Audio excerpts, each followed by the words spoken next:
Малку во сенка на постариот брат, француската премиум марка на Stellantis настапи со рестилизираните DS3 и DS7, но, освен освежувањето, тие со себе донесоа и една скриена порака.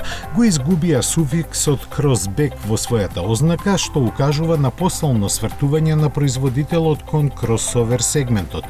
Модификациите што ги претрпеа повеќе или помалку не се значајни.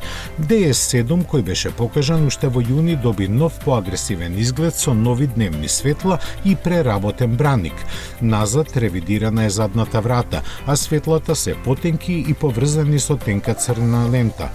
Под хаубата приказната е скратена од долгото и проширено кон горното ниво.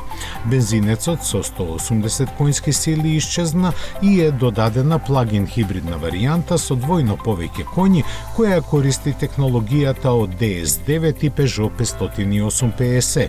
Рестилизирањето на DS3 пак помина уште пострамежливо.